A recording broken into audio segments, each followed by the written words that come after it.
E aí, galerinha, como é que vocês estão? A gente está no nosso quarto vídeo, tá? A gente vai agora para blocos econômicos no seu livro. Para acompanhar essa aula, eu fiz slides para facilitar a compreensão da matéria.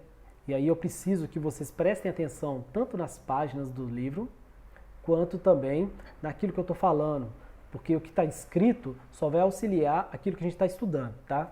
Então eu vou sair agora e vou mostrar para vocês os slides e é necessário que vocês acompanhem o seu livro. Para isso, pegue seu livro, nós estamos na página 26 e a partir da página 26 a gente vai estudar os blocos econômicos, tranquilo? Então bora lá para o slide. Então a gente está estudando agora blocos econômicos, né? Nós temos tipos de blocos econômicos. Isso está na página 26. É necessário que vocês acompanhem na página 26 aí, porque senão fica difícil de você entender. Lembrando, que momento da história nós estamos? Nós estamos no fim da Guerra Fria, 1991 em diante. Lembra que eu falei na aula passada que quando a Guerra Fria acaba, o mundo muda?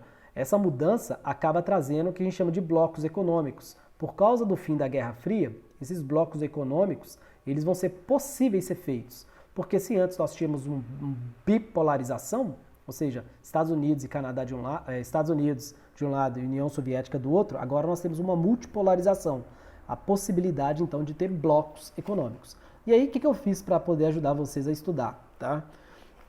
São 4 tipos de blocos que existem hoje, um quinto só seria possível se na União Europeia deixasse de existir as leis só para um país, mas eu vou explicar para vocês qual seria a possibilidade do quinto. A gente não vai estudar esse tipo de bloco econômico no quinto. Pense o seguinte, cada tipo de bloco econômico, que está na sua página 26, ele tem a ver com upgrade, ou seja, para cada tipo de bloco econômico vai aumentando as vantagens daqueles países um com o outro. Então, o primeiro tipo de bloco econômico está na sua página 26 e ele é chamado de área de livre comércio. Essa área de livre comércio, a única coisa que essa área de livre comércio faz é eliminar as barreiras tarifárias. Essas tarifas entre esses países que estão nessa área de livre comércio, elas desaparecem. Basicamente, produtos, serviços, eles vão acabar, dinheiro, né, pelos bancos, não vai ser cobrado para poder ultrapassar as fronteiras. Porém, pessoas não ultrapassam essas fronteiras. Um exemplo desse tipo de bloco econômico é o NAFTA. Esse NAFTA, né, que era feito pelos Estados Unidos, Canadá e México, mudou o nome, tá, gente? Em 2019, esse nome deixou de ser NAFTA, virou USMCA. Unistates, né, Estados Unidos, México e Canadá. Aqui, ó, esse é o novo nome a partir de 2019. Qual foi a data de fundação do NAFTA? 1994. Vocês vão perceber que esses blocos econômicos, pelo menos os principais, essas datas vão ser muito parecidas. 92, 93, 94. Por quê? Porque vai ser o fim da Guerra Fria. Então nós temos aqui o USMCA, né? Nós temos Canadá, México e os Estados Unidos, e ali é uma área de livre comércio. Como é que a gente sabe que é uma área de livre comércio? Porque as pessoas não passam. A única coisa que esses dois países mais ricos, né, Estados Unidos e Canadá, pretendem aqui é utilizar a mão de obra mais barata no México, que a gente percebe na página 29, você vai ter isso falando sobre o NAFTA, como que as empresas maquiladoras, que a gente já estudou sobre isso, né? Essas empresas maquiadoras, né?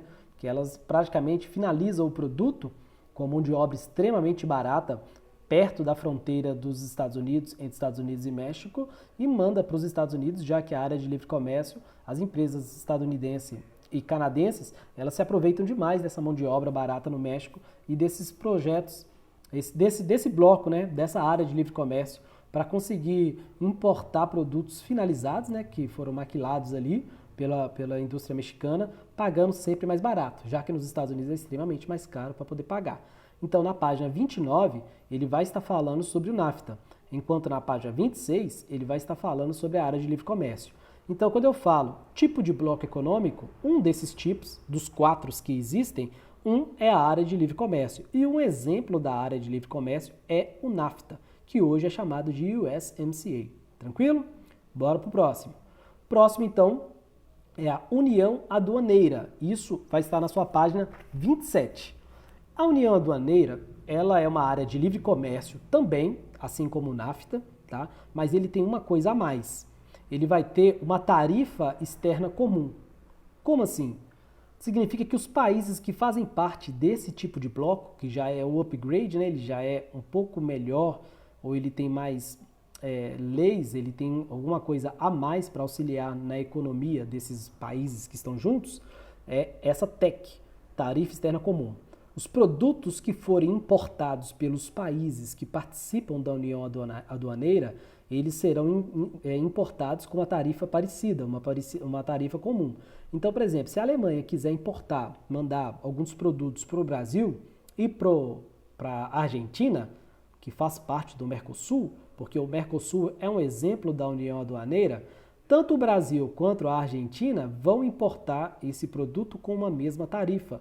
Então, através dessa tática aqui, o Brasil e a Argentina vão conseguir importar produtos semelhantes com uma tarifa parecida.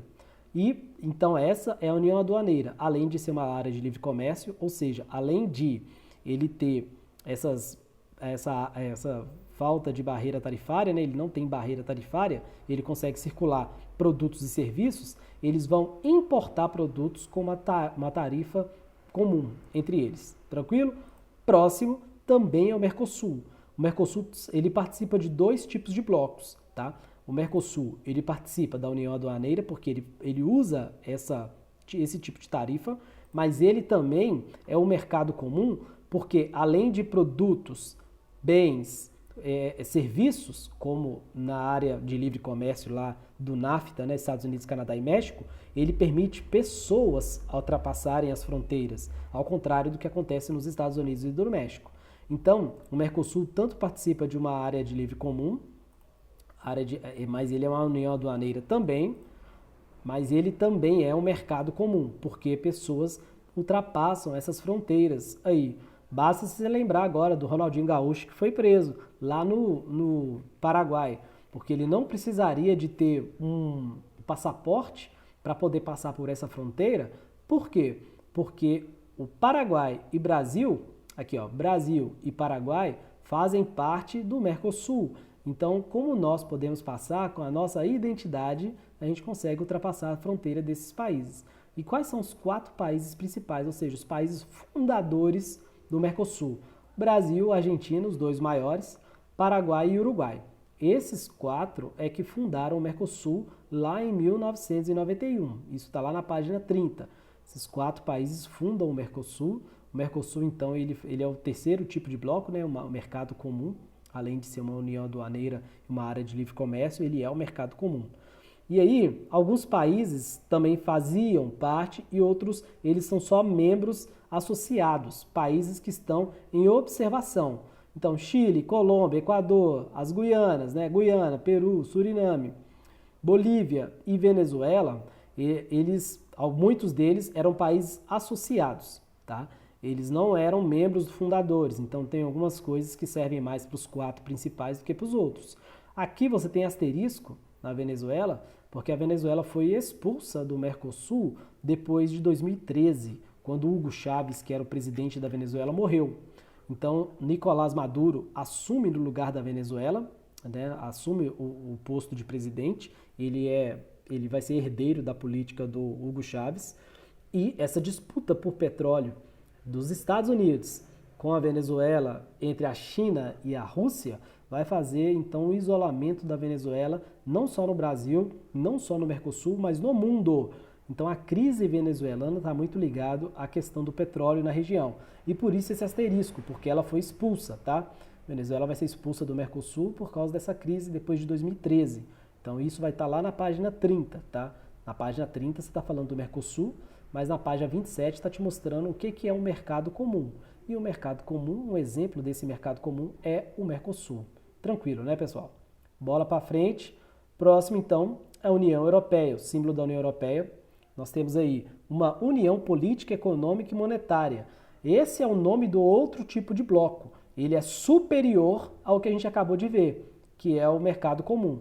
Então, se você quiser transformar isso, melhorar ou aumentar a liberdade comercial do mercado comum, ele deixa de ser mercado comum e ele vira o que a União Europeia é hoje.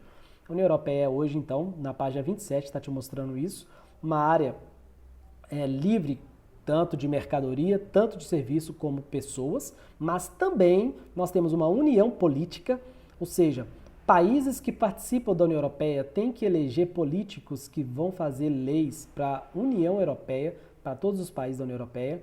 Ela é econômica e ela é monetária, ou seja, tem uma moeda que faz parte dela toda, que é o que a gente conhece como o euro. Então, 1992 torna-se a União Europeia porque ela já vinha com uma ideia lá atrás, desde depois da Segunda Guerra Mundial. A gente não precisa de entrar nisso agora. A gente precisa saber que a União Europeia surgiu em 92 e em 99 eles adotam então o euro. Deixa de ser apenas um mercado comum e vira agora um tipo de união política, econômica e monetária, porque agora eles têm uma mesma moeda e agora eles também têm uma mesma lei, tá? E a União Europeia, ela é um bloco que está em conversas muito fortes com o Mercosul para poder fazer alguns tipos de acordo econômico.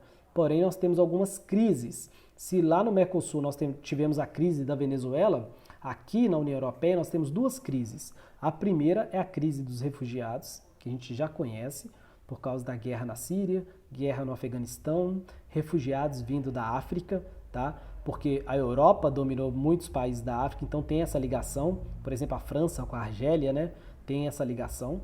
Então, muitos refugiados vão buscar na Europa, na União Europeia, esse abrigo. E qual que é o problema aqui? O problema é que se você faz parte da União Europeia, as leis, lembre-se, política, já que a União é política, as leis que servem para um servem para todos. Então, se eu entrar como refugiado em algum país da União Europeia, eu vou poder entrar em todos os outros países, porque serve para as mesmas leis. Daí eles criaram algumas leis para poder diminuir essas questões de refugiados. Por exemplo, uma das leis que foram aprovadas é que o país que pode receber mais refugiados é justamente aqueles países mais ricos. Então, seriam os países que fazem parte da União Europeia, Alemanha, França e Inglaterra. Mas a Inglaterra não adotou lá atrás a União Monetária. A Inglaterra é um dos poucos países na União Europeia que não adotou o euro. A Inglaterra continuou usando o seu dinheiro, que são as libras. E por causa das questões dos refugiados, a Inglaterra trouxe então o Brexit, que é a saída da Inglaterra da União Europeia. E isso vai ocorrer a partir de 2016. Essa novela que durou aí alguns anos, mais de 3 anos. E o último e atual ministro, né, da Inglaterra, Boris Johnson, que está até em casa com coronavírus, passando mal, ele vai ser o cara que vai conseguir fazer a saída, né, o Brexit, né, Britain Exit, de saída da Grã-Bretanha da União Europeia. Ainda está em andamento, essa saída está sendo acordada, porque a Inglaterra agora não vai mais fazer parte dessa União Europeia. Esses são os dois principais textos, os dois principais problemas que a gente pode citar da União Europeia. E esse é o quarto tipo de bloco. Lembre-se, são 4 tipos de bloco, tá? E cada bloco, tipo de bloco econômico, vai atrair para você um outro bloco econômico. A União Europeia não é parecida em nada com o NAFTA ou com o Mercosul, porque ele adota esse tipo de bloco aqui. Está na página 27, dá uma lida. Sobre a União Europeia e os refugiados, está na página 28, dê uma lida lá. Próximo, nós temos aqui outros blocos mundo afora, tá? Blocos extremamente importantes e que ganharam força com o passar dos anos. Então, lá na página 30, você vai ver o que a gente chama de APEC, Associação da Cooperação da Ásia e do Pacífico. E aqui eu trouxe um mapa para mostrar para vocês todo o Pacífico. Aqui está o Oceano Pacífico, né? A Austrália aqui, né? Aqui o Japão, a China, a Rússia, então os Estados Unidos e Canadá, o Alasca aqui em cima, o Chile e Peru do lado de cá. Então, aqui é o Pacífico, vai ser a área de transição de livre comércio desses países. Esse vai ser o maior bloco em número de pessoas, né, em número de habitantes ou em número de países. Não existe bloco no mundo maior do que esse. Só que ele tá desfazendo agora, porque dentro desse bloco nós temos as 2 maiores economias do mundo.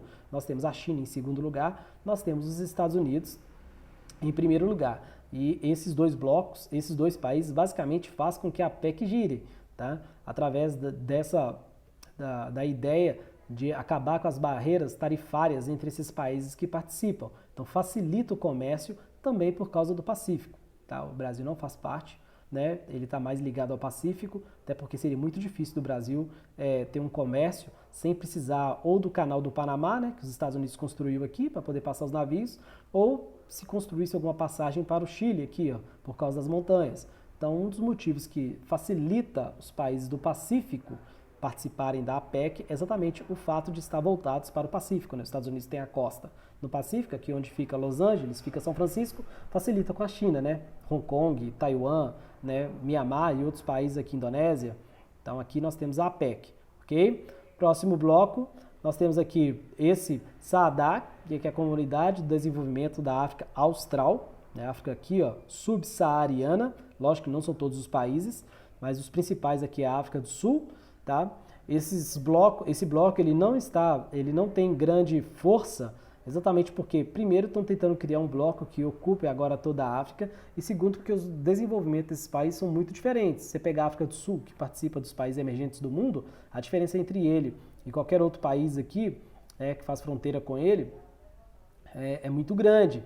Então, o que eles buscam através desse bloco? Lá na página 31, substituição de importações, significa que todo produto que vem para esses países, eles gostariam de transformar em tecnologia para eles produzirem e não precisar de importar de outros países. Ou trazer essa tecnologia de outros países aqui para dentro, produzir aqui dentro e vender para eles mesmos, como o Brasil já fez lá nos anos 70 e 80. Tá? Desenvolvimento social, que essa cooperação entre esses países consiga melhorar a sociedade, desenvolvimento social, tecnológico, né, de educação, saúde, transporte, lazer, tudo que a gente possa pensar sobre os deveres de um Estado. Tá? Entre os países membros, ok? E por último aqui, nós temos alguns outros blocos da América do Sul que é importante falar, e eles são mais recentes porque tem mais a ver com questões partidárias, né? Questões políticas. Então, surgiu então a Unasul, poucos anos atrás, e aí foram 12 países, esses 12 países previam uma união política, então seria uma cooperação política de desenvolvimento econômico. Então, a política desses países ia auxiliar a fazer alguns acordos diferentes para desenvolver economicamente, socialmente, tecnologicamente, da educação. Facilitaria, por exemplo, uma pessoa que mora no Brasil estudar em outros países que faz parte dessa Unasul. Acontece que, em 2019, né, o Bolsonaro assume o governo no Brasil. Nós temos aí o Lacagepou, né, assume aqui no Uruguai. Nós temos o Paraguai. Nós temos Sebastião Pinheira no Chile, né? Nós temos alguns problemas de presidentes aqui no Peru, mas muda-se a lógica política da América do Sul. E ao mudar a lógica política, eles cancelam essa Unasul, né? Substitui ela, que era lá em Quito, que era a capital do Equador aqui, ó, era aqui que tinha as lideranças, né? Ali tinha um prédio que todos os países pagavam para poder administrar. Acaba-se com a Unasul, muda o nome e cria a ProSul. E é interessante pensar nisso porque esses presidentes aqui que eu citei e outros países que fazem parte fazia parte da Unasul, quando eles cancelam a Unasul e criam a ProSul, eles continuam com as mesmas ideias. Para que serve isso? Simplesmente para falar que os presidentes que fizeram a Unasul desaparecem, aparece a ProSul, mas para dar a ideia de que foram esses novos presidentes que criaram a ProSul, sendo que é a mesma coisa, a ideia continua sendo a mesma. Isso é basicamente uma disputa política, populista, que é uma característica da nossa região, da América do Sul. Então esses países, né, que tinha criado a Unasul, cancela a Unasul, coloca a ProSul, mas continua com a mesma ideia, o programa continua o mesmo. Isso vai estar escrito na página 31, só sobre a Unasul, seu livro não trouxe sobre a ProSul, mas porque ela já desapareceu. Então já chega aqui mais desatualizado por causa da nova política. Tá, pessoal? Então, basicamente, é isso que eu estou tentando passar para vocês. E nós finalizamos aí essa parte de blocos econômicos. No seu livro vai estar te mostrando, tá? Tudo isso que eu acabei de falar nas páginas.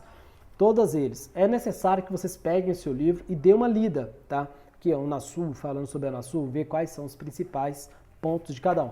É necessário que vocês leiam, marquem o que vocês não entenderam, o que entenderam, revejam o vídeo para poder ler. Então eu marquei as páginas para mostrar, dar exemplos de que tipo de bloco econômico, o que esse bloco econômico tem. Então todas as páginas estão marcadas aqui no slide. Então leiam o livro, marquem aquilo que você achou interessante para que na nossa live a gente consiga tirar as dúvidas. E aí, depois eu vou mandar para vocês os exercícios, tranquilo? A gente vai finalizar semana que vem esse livro e finalizar essa matéria. Então, até semana que vem é necessário que vocês tenham pegado direitinho essa matéria, tranquilo? Um abraço, pessoal. Tchau!